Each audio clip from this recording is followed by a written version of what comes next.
Do you hear it? The echoes of the past, the whispers of forgotten truths, fragments of memories lost in the shadows. Welcome to BRAINROT, Echoes, where we bring you stories long buried, unravel mysteries cloaked by time, and guide you through the darkest corners of the mind and the universe. Each video is more than just content. It's an echo resonating deep within, urging you to question, to wonder, to explore. Backend index pointing right, hit subscribe, turn on the notification bell, and join us in listening to the echoes the world tried to silence. Journey to a death world, when humanity meets a planetary consciousness. Let me get this straight, Captain Jake Morrison said, leaning back in his chair with the kind of casual disregard for authority that made Galactic Council representatives break out in nervous sweats. You want us to go to a planet that's so dangerous, so absolutely murderous that you've classified it as a Class 0 death world. And you want us to what? Exactly? Die spectacularly for your entertainment. The Zephyrian delegate, KX Theax, who looked like someone had crossed a praying mantis with a nervous accountant, vibrated his mandibles in what Jake had learned was either deep anxiety or mild indigestion. Hard to tell with bug people. Captain Morrison, KX Theax's translator crackled. The classification is perhaps an overstatement. An overstatement. Jake turned to his crew, gesturing with the kind of theatrical flair that suggested he'd missed his calling as a drama teacher. Did you hear that, folks?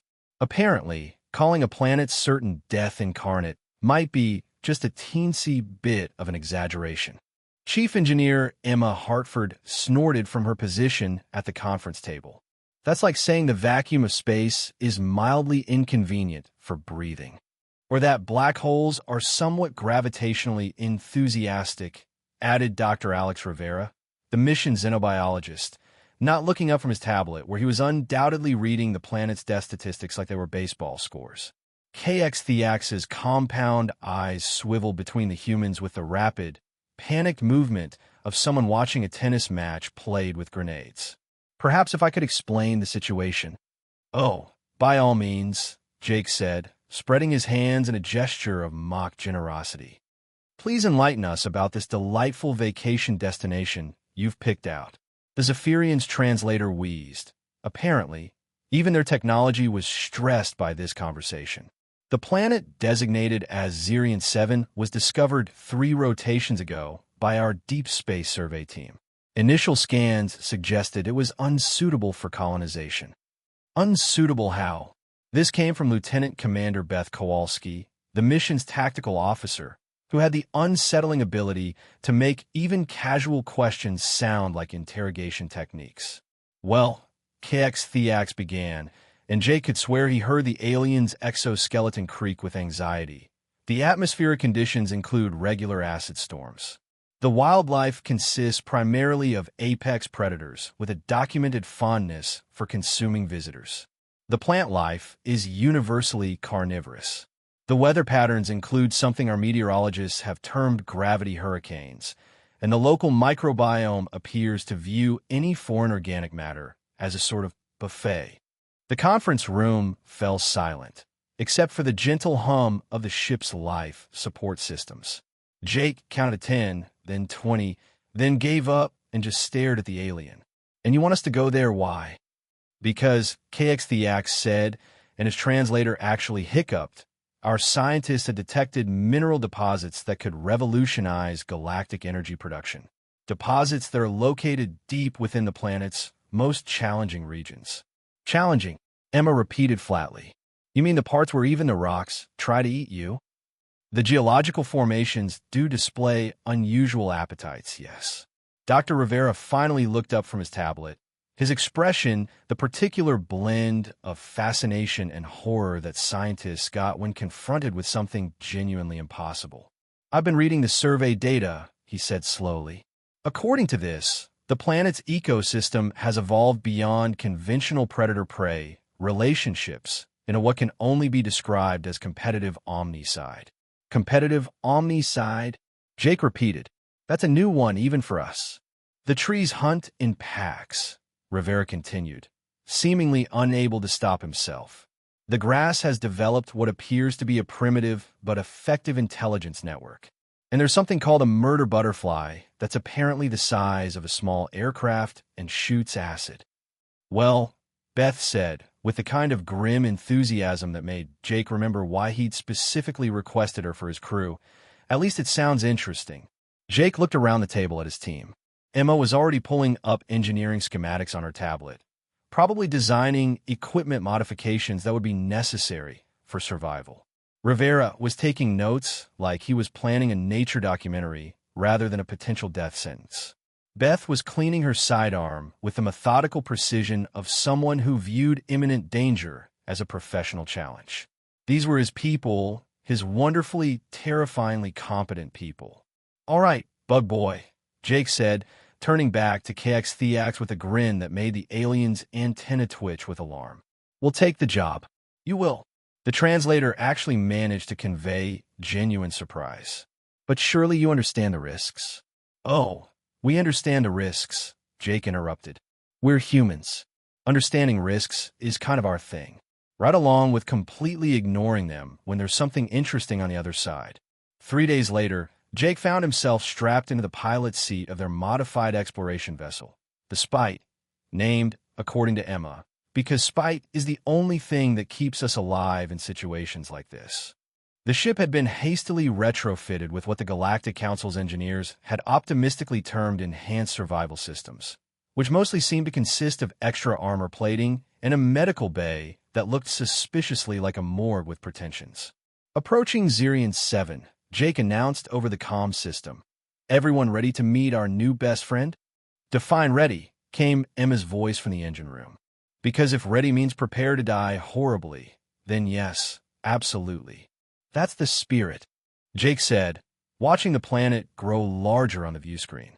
Zirian 7 looked exactly like what you'd expect from a Class 0 death world.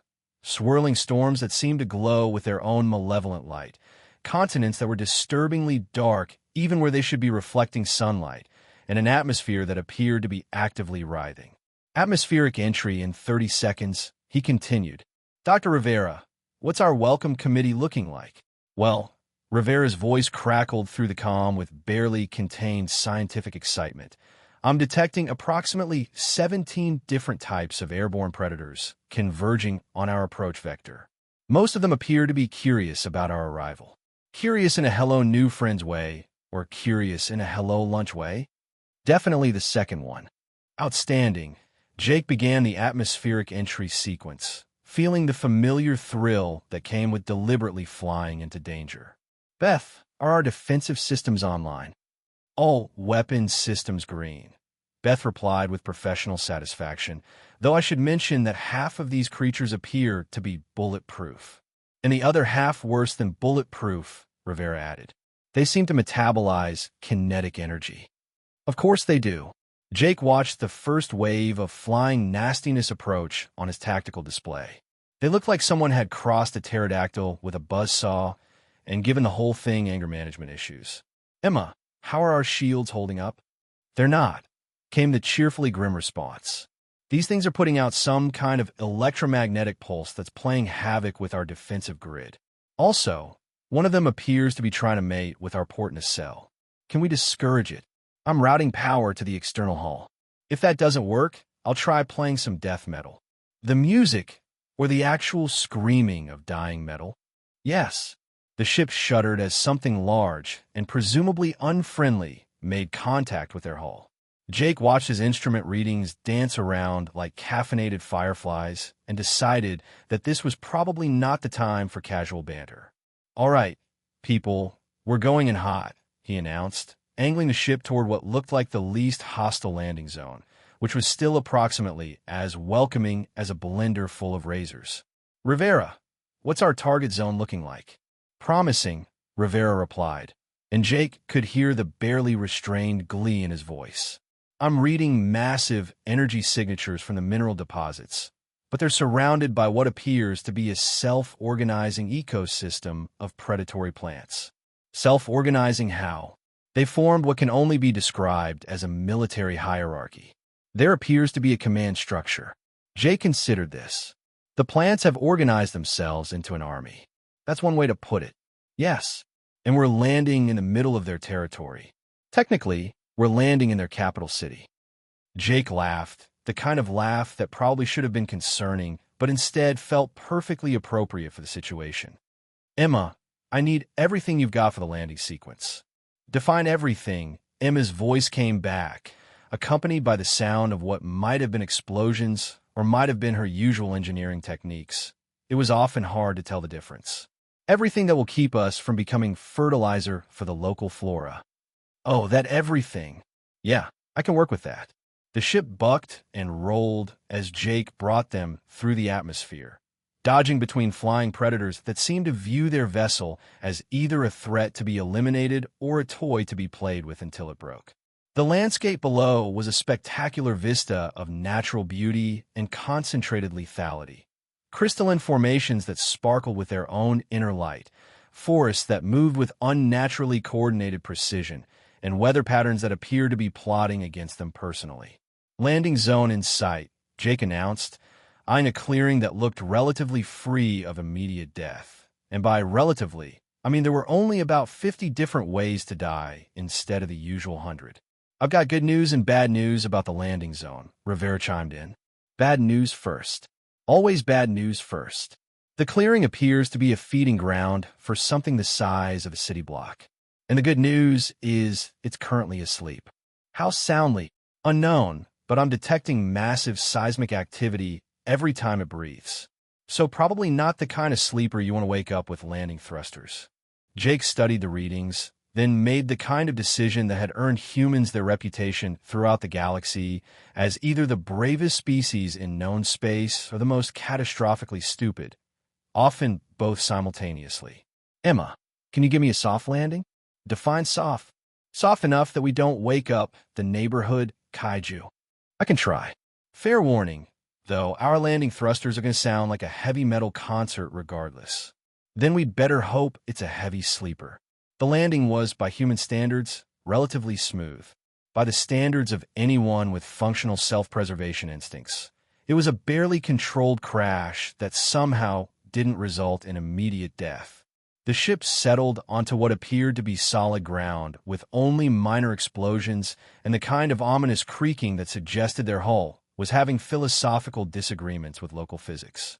We're down, Jake announced, unbuckling himself from the pilot's seat. Everyone's still breathing.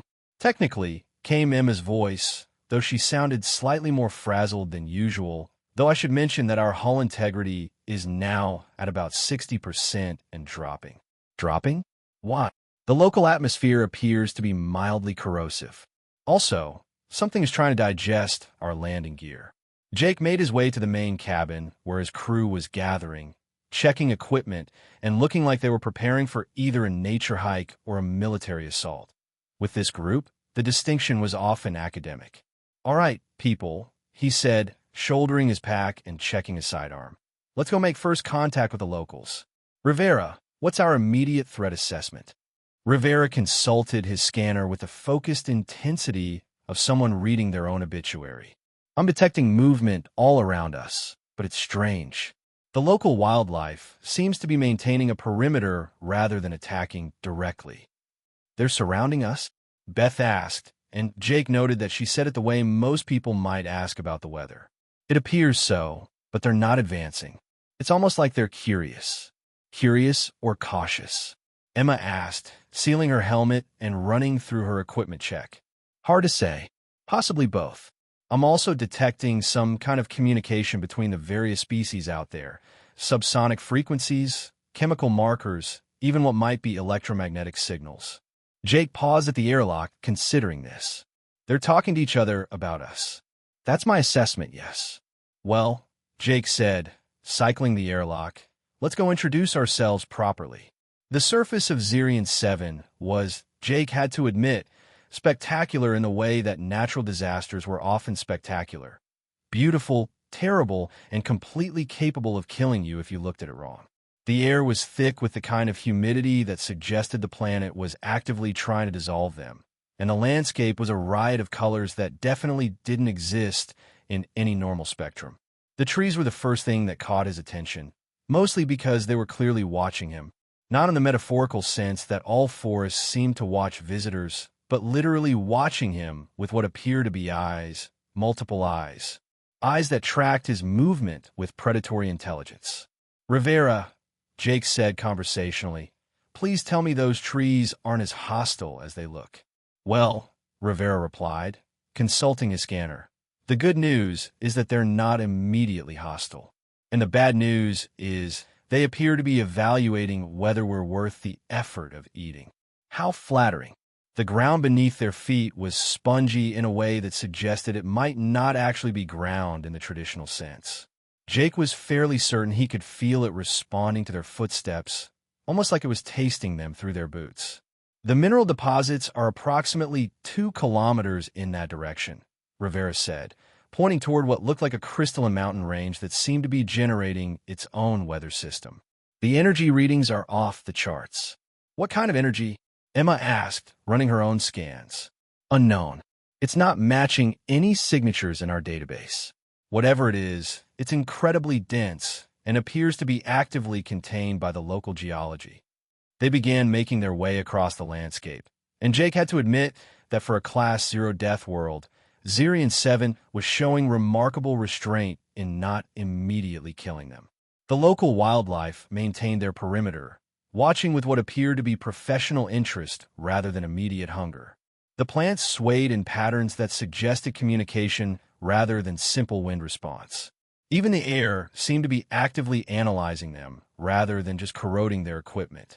Anyone else getting the feeling we're being interviewed rather than hunted? Jake asked after they'd been walking for about 20 minutes without being devoured. "Now that you mention it," Beth replied, "yes. This doesn't feel like a predator-prey situation. It feels more like evaluation." "Evaluation for what?" "Unknown, but I'm getting the distinct impression that we're being judged on our performance." They crested a small hill and got their first clear view of the mineral deposits Rivera had been tracking. The crystals were massive, easily the size of buildings, and they pulsed with an inner light that seemed to respond to their presence. More importantly, they were surrounded by what could only be described as a naturally occurring amphitheater, with crystalline formations arranged in concentric circles around the central deposits. "Well," Jake said, taking in the sight, "that's not ominous at all." "It gets better," Rivera said, consulting his readings. "I'm detecting artificial structures integrated with the natural formations. This isn't just a mineral deposit, it's some kind of facility." "Facility built by whom?" "Unknown, but the construction appears to be seamlessly integrated with the local ecosystem. Whoever built this, they worked with the planet rather than against it." They approached the amphitheater cautiously, weapons ready but not actively threatening. The wildlife continued to maintain their perimeter, but Jake was increasingly convinced that they were being escorted rather than stalked. As they drew closer to the central crystals, the formations began to pulse more rapidly, and Jake could swear he was hearing something. Not quite music, not quite communication, but something that seemed to be responding to their presence.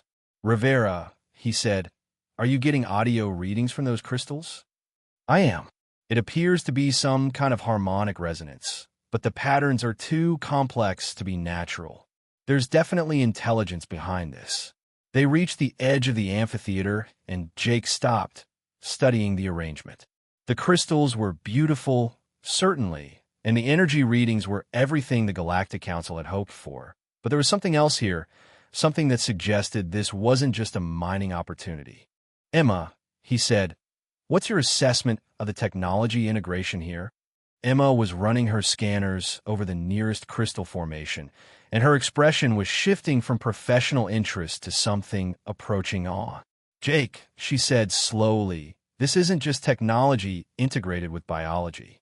This is technology that's been grown rather than built.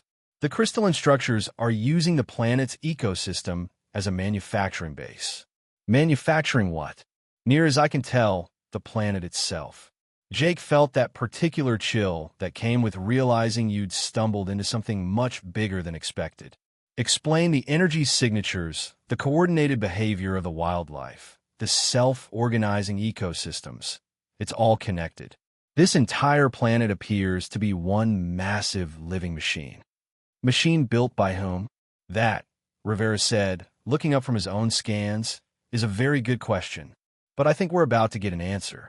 The crystals around them began to pulse in unison, and the harmonic resonance Jake had been hearing resolved into something that was definitely communication. Not language as humans understood it, but definitely intentional, definitely intelligent, and definitely directed at them. And then, because the universe apparently had a sense of humor, the planet spoke to them. Not in words exactly, but in concepts that appeared directly in their minds with the kind of clarity that suggested very advanced technology and a complete disregard for personal mental privacy. "Welcome," came the voice that wasn't quite a voice. "We have been waiting for your kind." Jake looked around at his crew, noting that they were all experiencing the same thing based on their expressions of mingled fascination and alarm. "Well," he said aloud, "that's new. You are the humans," the planet continued, and Jake could swear there was amusement in the mental voice. "We have heard much about your species. All good things, I hope." Jake replied, figuring that if he was going to have a conversation with a planet, he might as well be polite about it. "You are the species that regards death worlds as recreational destinations. You're the ones who respond to danger with curiosity and impossible odds with enthusiasm. You are, by all accounts, completely insane." "We prefer creatively optimistic," Emma interjected. "We prefer your version," the planet replied, and there was definitely amusement now.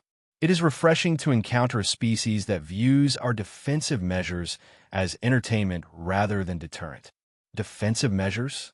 Rivera asked, his scientific curiosity overriding any concern about the fact that he was interrogating a sentient planet. "The ecosystem you have observed is our immune system. Visitors who arrive with hostile intent find themselves discouraged by our wildlife. Those who arrive with scientific curiosity or genuine interest are evaluated." "And what happens to those who pass the evaluation?" Jake asked. "They are invited to participate in our experiment." "What kind of experiment?" "The kind that requires a species too stubborn to accept impossible odds and too curious to leave well enough alone. The kind that requires humans." Jake looked around at his crew again. Emma was practically vibrating with excitement. Rivera was taking notes like his life depended on it. Beth was nodding with the kind of professional approval that suggested she was already planning tactical approaches to whatever the planet had in mind. "What exactly are you proposing?" Jake asked.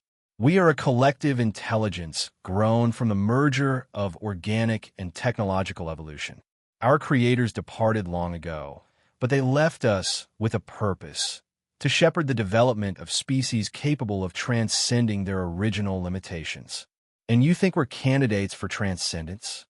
"We think you're candidates for partnership. Your species has demonstrated capabilities that suggest you might be ready for the next phase of galactic evolution.